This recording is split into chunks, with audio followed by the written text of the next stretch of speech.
Hey, everybody, I'm Chris Metzler, one of the programmers with SF DocFest. We've been bringing documentaries from all around the world to the Bay Area for the last 24 years. And so it's always exciting to kind of see what comes through submissions. And it was really neat to kind of run across this film, Beyond the Gaze. And we're lucky enough to have director Jill Campbell here. Welcome, Jill.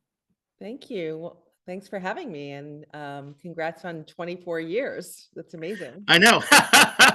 It's kind of crazy that the festival's gone on as long as it was, but it's kind of a testament to our founder for recognizing that there are a lot of cool films being made in the documentary space, and even more so now. Um, can you tell us a little bit about the kind of origin story for the film, in the sense of like, making a film, takes you down so many different paths. What was it about the idea that made you just decide, okay, I'm going to sink my teeth in and make this film? Um, so I'm a documentary filmmaker. I've been doing this for like over 25 years. I started in theater and migrated to documentary. And Julie Campbell is my mother-in-law.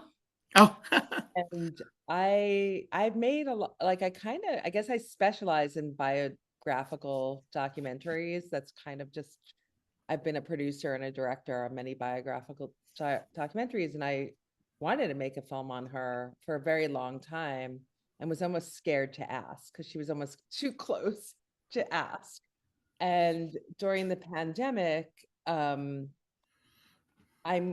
I moved we kind of moved in with her. She was in her 90s and she was living at her farm in Flemington, New Jersey, and we were just like checking in on her like on weekends and bringing her a meal. And Bruce, my ex-husband who's in the film, was just there alone with her. I mean, my new husband, who's also like my filmmaking partner, would just go, and we're a modern family, and just check in. And I just found her in this, she was in her 90s and she was so reflective and so everything she said I wanted to record. Like I took my iPhone out and I have this amazing footage on my iPhone because she was just um, very reflective, very intuitive.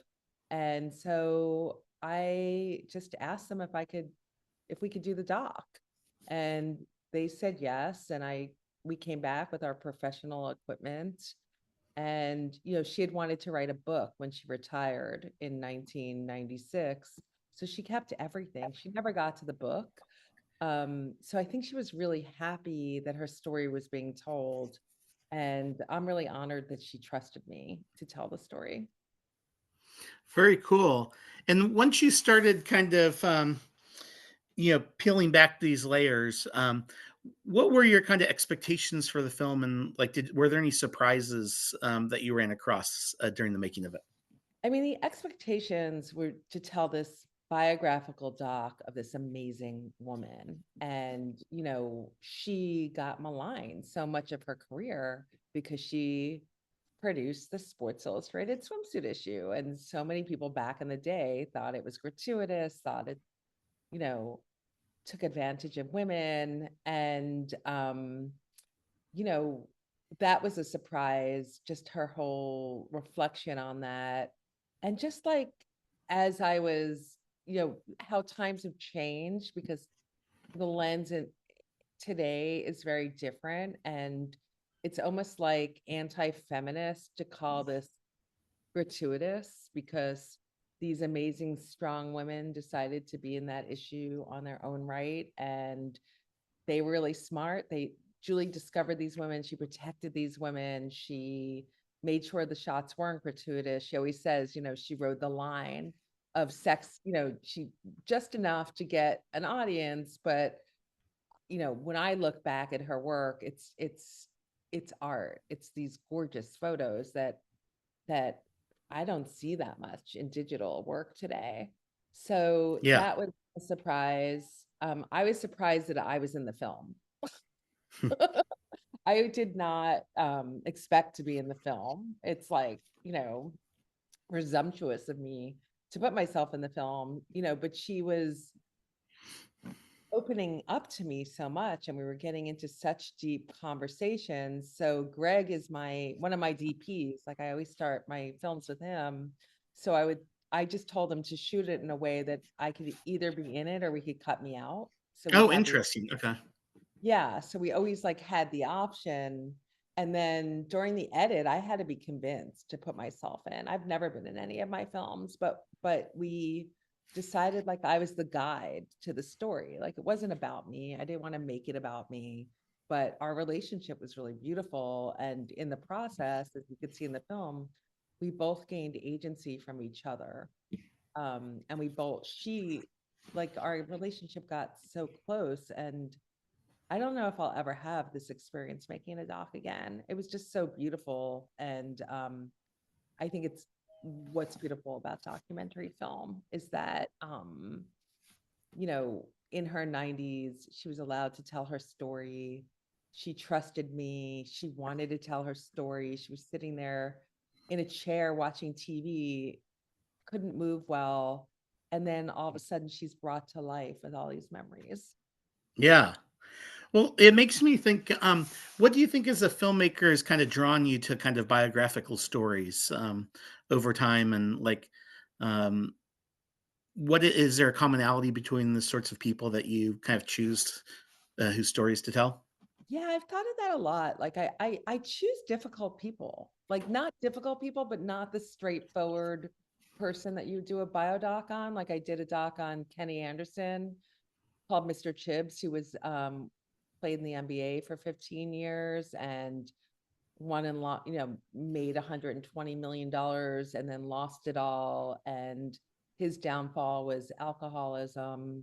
And I made that doc not as this kind of sports doc, but like 15 Hmm. years post MBA, how he was dealing with just being an ordinary citizen.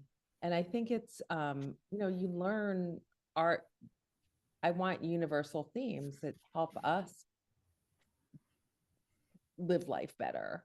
Yeah. And I'm always interested in extraordinary people and how they did it. And like I think with Julie, I think even younger generations don't really know like what it was like for a woman in the 1960s to she worked in Sports Illustrated as a woman and created the most profitable magazine in publishing history. All her bosses were men and they were jocks, Yeah. and and you know, I just want, future generations to see how, the path that she cleared for them. It's not so I like stories where it's not really, you think you're going to just get one story, but you get this whole other story. And so because humans are complicated and I want to unpeel the onion of that complication. And I think it just helps us um navigate this crazy thing we called life. So, you know, we're people. So biodocs to me are, helping us just understand each other. Well said. Um, and then, as we kind of wrap things up, the thing I always kind of try to remind our audience is that we're lucky enough that filmmakers like you share their films with us early in the film's kind of life cycle. But our job as an audience is to go out there and talk about these films and kind of help spread the word. I know there's folks that'll probably continue to want to kind of follow the film's trajectory in your career. What are ways that we can kind of continue to follow and also kind of help spread the word? I mean, we have a really active Instagram page, Beyond the Gaze. Our website is juliecampbell.com. I mean, if you like the film, a letterbox review is great. If you didn't like it, we're trying to sell the film, so a bad review is not Give me a helpful. hush hush for right now.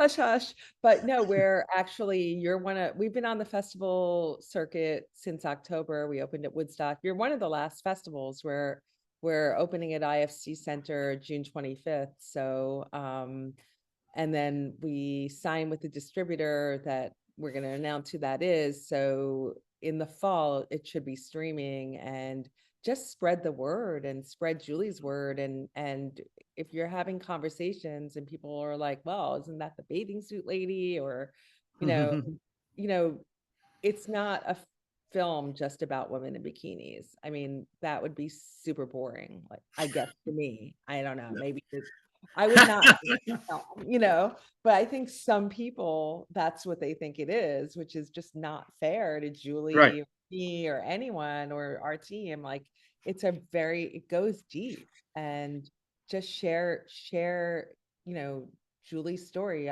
I say, come for the beautiful photos, stay for a dose of feminism. Yeah, I like that. Cool. Well, thanks again for making the film, Jill. It's a really great film, and was excited to have it as part of the SF Doc Fest this year. Thank you so much for having us, and I'm really excited to screen with you and share it with Northern California audiences. Very Julie loved California, so cool. Awesome. Thanks, Jill.